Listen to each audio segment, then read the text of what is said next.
សម្រាប់បងប្អូនដែលទៅជាលោកសាលាជួយនឹងទៅអភិវឌ្ឍយកមកទៅជំនាញវត្តមាន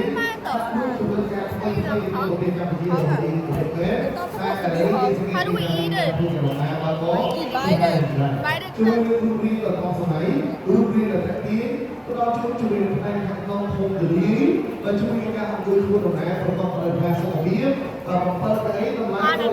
ដែរ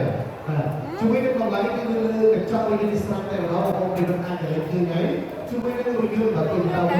ដែលមានការផ្ដល់ជូនតម្លៃត្រឹមតែ$39,400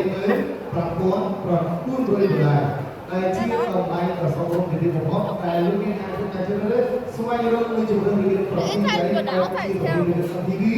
ដែលមានតម្លៃដ៏សមរម្យរូបរាងប្រតិទីគឺជារូបរាងដ៏ប្រណីដែលមានតកាប្រតិទីតែក៏ជួយការប្រព័ន្ធនៃរបប CVD អំពីអូតូហើយបើសិនបងប្អូនរត់ចាប់មកជួយនឹងការប្រព័ន្ធជាដៃដែរវាជួយនឹងការប្រព័ន្ធតែអនុរបស់អង្គការហើយសម្រាប់រឿងនេះវាសម្រាប់ជួយនឹងការផលិតបាននឹងប្រមាណ horsepower រហូតដល់150 HP និងកម្លាំងរំលោភដល់148 Nm កម្លាំងក៏ប៉ុណ្ណេះបងប្អូនយើងដល់ក្រោយជាន់បានចេះអត់ទៅចិត្តទេបាទជាន់ហើយជាន់ហើយជាន់ហើយជាន់ហើយតែ I think the more you eat it, the better.ហើយយើងនេះគឺមិនស្គាល់របស់របស់ទេ What is this? It's អរគុណបងប្អូនបាទទីស្សាទុក6វិជាទៅ7លីត្រម្ដងបាទយ៉ាងច្រើន7លីត្រមកជួនមួយឆ្នាំតែ We're gonna go find the boys. អស់ហើយដល់6វិជា